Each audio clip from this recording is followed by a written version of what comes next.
You don't survive a Fire Nation prison where you are regularly deprived of water and beaten and not swear revenge. Really?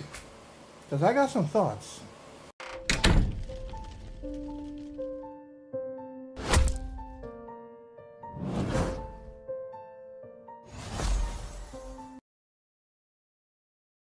During the Puppet Master episode, Katara learns about this dark technique, and eventually is forced to use it on Hama herself. Before this, Hama taught Katara how to draw water from living things in order to use the water inside. She drained the moisture from flowers and trees, a clear sign of darker things to come. Cue the intro.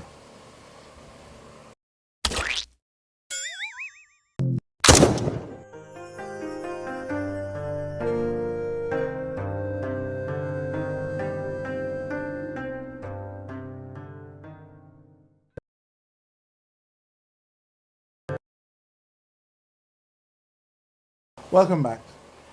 Alright, here's the thing. If you haven't seen the first two videos in the series, they're in the description down below. And of course, so is this video by CBR. Alright, discussing the secondary forms of bending. I would say go watch the first two videos in the series and maybe this one too, if you'd like, and then come back to this one. So we can continue on. For those of you who have seen the video, let's discuss things. Like I said before, a quick recap. Had some thoughts, some ideas as to how this whole thing could have been a master plan by Vaatu. Alright? And last time we discussed how he could have manipulated Sozin. And even in the end, if you think about it, continuing the discussion, if you think about it, how Sozin came back to help his friend and all that. That could have been a returning to form after he realized, shucks, I can't beat Roku.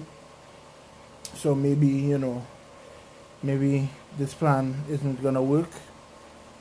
And he came back to himself. Now that Roku was back and around, Vaatu had to back off, couldn't handle as strongly the influencing of his mind and all that stuff. So he had to back down a bit, and then eventually came the opportunity. Now, I also find it strange that people would choose to live on an island with an active volcano that is so dangerous, So what if it wasn't as active all the time? Alright, follow me here. We know that Vaatu can influence certain spirits, as we've seen when Unalaq, did this thing. That led me to think on some stuff that I'm going to touch on in upcoming video. But for now, let's discuss Hana and how she plays into this whole thing. Like I discussed in video 1, Hana could have been influenced by Vaatu, sees her in a weak and vulnerable place, so he uses that to his advantage. I mean, she's vulnerable. But then he put her in the path of the Avatar here. Alright? Maybe not to defeat them or anything like that, but just to use that resource of Hana, who he's influenced, and kind of throw her in the face of Rava a little bit. Maybe knowing that Rava would sense that she was meant to be, the next Avatar, just throw it in her face a little bit.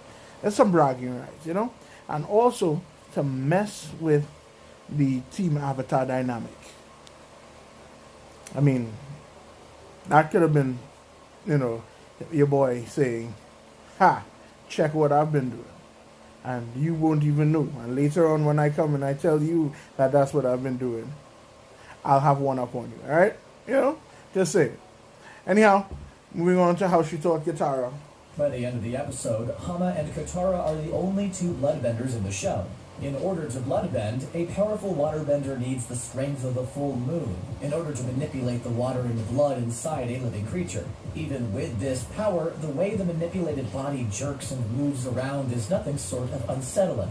It's no wonder why the Puppet Master was supposed to the Avatar's Halloween episode.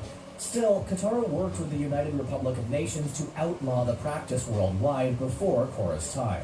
Though one has to remember, bloodbending is a rare and dark technique. Due to its rarity and the huge violation of someone's bodily autonomy, two things are clear. The only people who would use this technique are very powerful and very evil. Unfortunately, Now that's where I disagree a little bit. See, the current use of bloodbending is looked at as a dark form, you know? I can agree with that. But I think that's a result of it being perverted, based on the theory as we discussed earlier, right? See, it could have been something that was you used in a positive way, but its negative light was shone first. So it's always going to be seen as this negative thing. Alright? Now, I'm sure if firebending first started out with, somebody using it to mutilate and burn somebody to death, instead of it being a source of, given by the lion turtle to go hunt, to give the humans to go hunt and all that, and defend himself against spirits, if it was just seen as a form of executing people, I guarantee you that firebending would have been looked at as pure evil. Destroy them. Get rid of it. Would have demonized it. Now what I'm saying is, that's what Vaatu could have been planning. That could have been his master plan for that. He finds the chosen ones who can do these, special things, and he violates it. Turns it into something negative right off the bat. That way, it can be learned, perfected, improved, and used against him later. Because if you think about it too, even the spirit bending and all that stuff that comes along from Korra's uncle, alright, Unalaq, he perverts that too. I think even Unalaq was Vaatu's doing from the beginning, because he saw that this man could bring about, an improvement in the way spirits are used, and then he could teach it to his niece, who can then, take it to a higher level. Just like Hannah, being Grand's friend, would have eventually taught it to, Kitara, after years of perfecting it and making it something positive. And then Kitara would have taken it even further. I'm saying that Unalaq would have perfected the spirit bending art using water, and then, pass that along to Korra. That was another preventative measure by Vaatu. That's my theory anyway, and I'm thinking it's a good one. Yeah, it even goes deeper, right? I mean, if you think about the whole preemptive strike that he's been doing, and taking out the next forms of avatars, forms going along, or whatever the case is. If you think and you go along the timeline, right, Hannah might have died, at around 50 or so, too, and the next avatar would have needed to be born into the next layer of the cycle, which in this case would have the Earth Kingdom, right?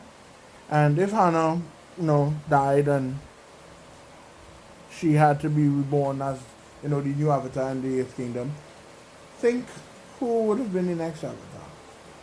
That's the topic for the next video.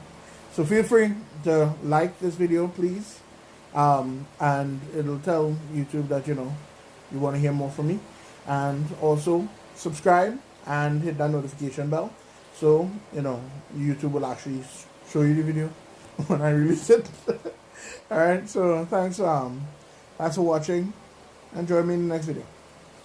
Peace. I'm out.